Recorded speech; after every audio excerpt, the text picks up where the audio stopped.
Welcome, Circlers, to the Strange Circle podcast number 5. You can find all my podcasts, writings, and other work on my website, www.strangecircle.org.uk. Everything there is provided for free. If you do like what you hear on this podcast and would like to support my work, I do have a Patreon page where you can make a donation. All offerings are very gratefully received. You can visit there at www.patreon.com/Strange Circle. This podcast will be another entry into the Strange Circle Book Club, where we try to find some of the more obscure horror short stories that are now in the public domain and share them as audiobook readings. This time we have a story written by James Hume Nisbet, who seems to go by Hume Nisbet a lot of the time. He was born in Scotland in 1849. He spent a lot of his life in Australia and indeed travelled back and forth between there and the British Isles throughout his life. He was a painter and poet as well as a writer. If you want to learn a little bit more about him, I will put some links on the webpage for this podcast. He died in Eastbourne in England in 1929. This means that his work is in the public domain in those countries which have a lifetime plus 70 years rule. That's including the UK and the USA. I've read a few reviews of this story, and it sometimes doesn't come across that favourably. Some people claim to miss the point of the ending, and whilst it's subtly hinted at, I think I prefer not to have everything spelt out. In that way, perhaps Nisbet credits his readers with a little bit more imagination than is usual, so let me know if you agree with this in the comments. So please, sit yourselves around the seance table and listen for the echoing voices of any wayward spirits that might pass by.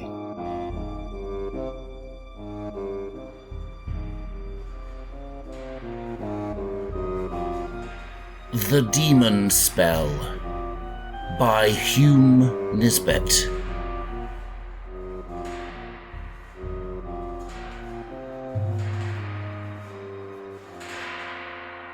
It was about the time when spiritualism was all the craze in England, and no party was reckoned complete without a spirit-wrapping seance being included amongst the other entertainments. One night, I had been invited to the house of a friend who was a great believer in the manifestations from the unseen world, and who had asked for my special edification a well-known trance medium. A pretty, as well as heaven-gifted girl. A pretty, as well as heaven-gifted girl, whom you will be sure to like, I know, he said, as he asked me. I did not believe in the return of spirits, yet, thinking to be amused, consented to attend at the hour appointed. At that time, I had just returned from a long sojourn abroad, and was in a very delicate state of health, easily impressed by outward influences, and nervous to a most extraordinary extent. To the hour appointed, I found myself at my friend's house, and was then introduced to the sitters who had assembled to witness the phenomena. Some were strangers like myself to the rules of the table. Others, who were adepts, took their places at once in order to which they had in former meetings attended. The trance medium had not yet arrived, and while waiting upon her coming, we sat down and opened the seance with a hymn. We had just finished the second verse when the door opened and the medium glided in and took her place on a vacant set by my side, joining in with the others in this last verse, after which we all sat motionless, with our hands resting upon the table, waiting upon the first manifestation from the unseen world. Now, Although I thought all this performance very ridiculous, there was something in the silence and the dim light, for the gas had been turned down low, and the room seemed filled with shadows. Something about the fragile figure at my side, with her drooping head, which thrilled me with a curious sense of fear and icy horror, such as I have never felt before. I am not by nature imaginative or inclined to superstition, but from the moment that young girl had entered the room, I felt as if a hand had been laid upon my heart, a cold, iron hand, that was compressing it and causing it to stop throbbing. My sense of hearing also had grown more acute and sensitive, so that the beating of the watch in my vest pocket sounded like the thumping of a quartz-crushing machine, and the measured breathing of those about me as loud and nerve-disturbing as the snorting of a steam engine. Only when I turned to look upon the transmedium did I become soothed. Then it seemed as if a cold air wave had passed through my brain, subduing, for the time being, those awful sounds. "She is possessed," whispered my host on the other side of me.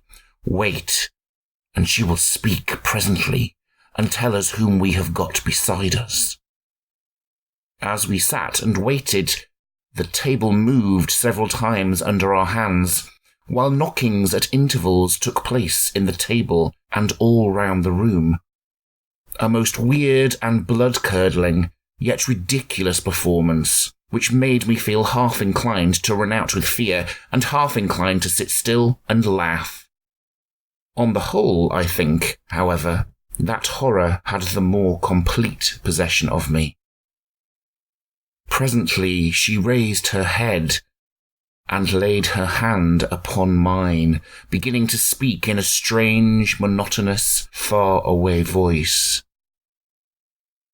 "This is my first visit since I passed from earth life, and you have called me here."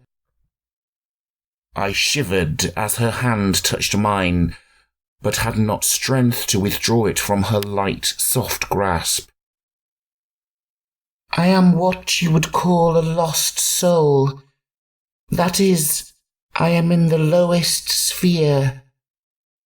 Last week I was in the body, but met my death down Whitechapel way. I was what you call an unfortunate, unfortunate enough.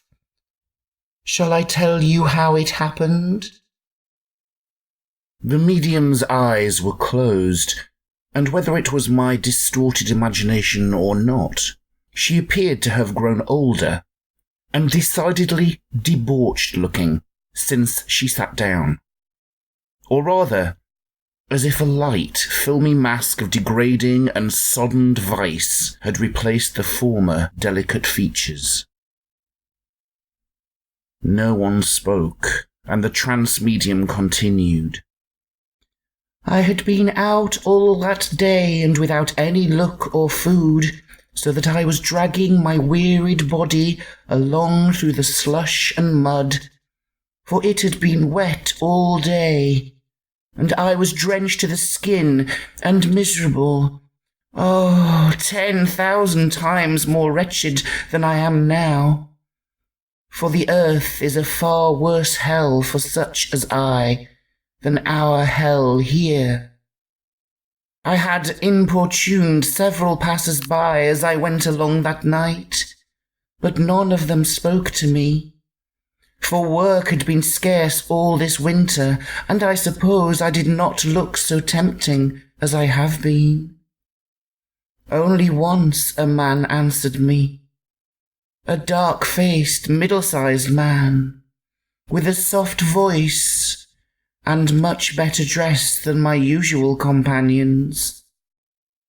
He asked me where I was going, and then he left me, putting a coin into my hand, for which I thanked him. Being just in time for the last public house, I hurried up.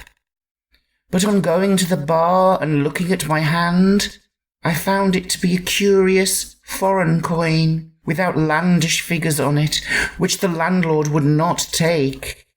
So I went out again to the dark fog and rain, without my drink after all. There was no use going any further that night. I turned up the court where my lodgings were, intending to go home and get a sleep, since I could get no food, when I felt something touch me softly from behind, like as if someone had caught hold of my shawl. Then I stopped and turned about to see who it was. I was alone, and with no one near me, nothing but fog and the half-light from the court lamp. Yet I felt as if something had got hold of me, though I could not see what it was and that it was gathering about me. I tried to scream out, but could not, as this unseen grasp closed upon my throat and choked me. And then I fell down, and for a moment forgot everything. Next moment I woke up, outside my own poor mutilated body, and stood watching the fell work going on as you see it now. Yes, I saw it all as the medium ceased speaking. A mangled corpse lying on a muddy pavement, and a demoniac, dark, pockmarked face bending over it, with the lean claws outspread and the dense fog instead of a body, like the half-formed incarnation of muscles. "That is what did it, and you will know it again," said she. "I have come for you to find it." "Is he an Englishman?" I gasped as the vision faded away and the room once more became definite. "It is neither man nor woman, but lives as I do. It is with me now and may be with you tonight. Still, if you will have me instead of it, I can keep it back. Only you must wish for me with all your might." The seance was now becoming too horrible, and by general consent, our host turned up the gas. And then I saw for the first time the medium, now relieved from her evil possession, a beautiful girl of about 19, with I think the most glorious brown eyes I had ever before looked into. "Do you believe what you have been speaking about?" I asked her as we were sitting talking together. "What was that?" "About the murdered woman." "I don't know anything at all, only that I've been sitting at the table. I never know what my trances are." Was she speaking the truth? Her dark eyes looked truth, so that I could not doubt her. That night, when I went to my lodgings, I must confess that it was some time before I could make up my mind to go to bed.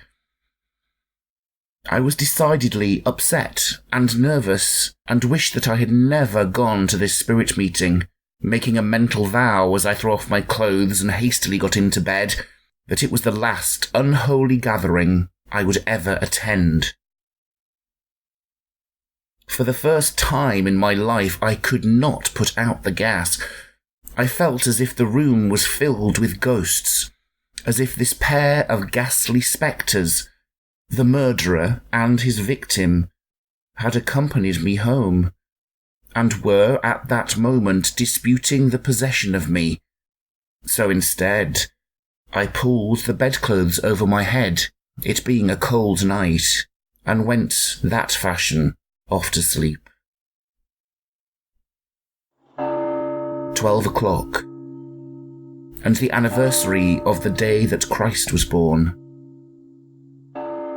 Yes, I heard it striking from the street spire and counted the strokes, slowly tolled out, listening to the echoes from other steeples after this one had ceased, as I lay awake in that gaslit room, feeling as if I was not alone this Christmas morn. Thus, while I was trying to think what had made me wake so suddenly, I seemed to hear a far-off echo cry, "Come to me." At the same time, the bedclothes were slowly pulled from the bed and left in a confused mass on the floor. "Is that you, Polly?" I cried, remembering the spirit seance and the name by which the spirit had announced herself when she took possession. 3 distinct knocks resounded on the bedpost at my ear. The signal for yes. "Can you speak to me?" "Yes." An echo rather than a voice replied, while I felt my flesh creeping, yet strove to be brave. "Can I see you?" "No." "Feel you?" Instantly, the feeling of a light, cold hand touched my brow and passed over my face. "In God's name, what do you want?" "To save the girl I was in tonight. It is after her, and will kill her if you do not come quickly." In an instant, I was out of the bed and tumbling my clothes on any way, horrified through it all, yet feeling as if Polly were helping me to dress. There was a Candian dagger on my table which I had brought from Ceylon, an old dagger which I had bought for its antiquity and design, and this I snatched up as I left the room, with that light, unseen hand leading me out of the house and along the deserted, snow-covered streets. I did not know where the trance medium lived, but I followed where the light grasp led me through the wild, blinding snowdrift, round corners and through short cuts, with my head down and the flakes falling thickly about me, until at last I arrived at a silent square, and in front of a house which by some instinct I knew that I must enter. Over by the other side of the street, I saw a man standing looking up to a dimly lighted window. But I could not see him very distinctly, and I did not pay much attention to him at the time, but rushed instead up the front steps and into the house, that unseen hand still pulling me forward. How that door opened, or if it did open, I could not say. I only know that I got in, as we get into places in a dream, and up the inner stairs I passed into a bedroom where the light was burning dimly. It was her bedroom, and she was struggling in the thug-like grasp of those same demon claws, and the rest of it drifting away to nothingness. I saw it all at a glance. Her half-naked form with the disarranged bedclothes, as the unformed demon of muscles clutched that delicate throat. And then I was at it like a fury with my Candian dagger, slashing crossways at those cruel claws and that evil face, while blood streaks followed the course of my knife, making ugly stains, until at last it ceased struggling, and disappeared like a horrid nightmare, as the half-strangled girl, now released from that fell grip, woke up the house with her screams, while from her releasing hand dropped a strange coin which I took possession of. Thus I left her, feeling that my work was done, going downstairs as if I had come up without impediment or even seemingly, in the slightest degree, attracting the attention of the other inmates of the house, who rushed in their nightdresses towards the bedroom from whence the screams were issuing. Into the street again, with that coin in one hand and my dagger in the other, I rushed. And then I remembered the man whom I'd seen looking up at the window. Was he there still? Yes, but on the ground in a confused black mass amongst the white snow, as if he had been struck down. I went over to where he lay and looked at him. Was he dead? Yes. I turned him round and saw that his throat was gashed from ear to ear, and all over his face. The same dark, pallid, pock-marked, evil face and claw-like hands. I saw the dark slashes of my Candian dagger, while the soft white snow around him was stained with crimson life pools, and as I looked I heard the clock strike 1, while from the distance sounded the chant of the coming waits.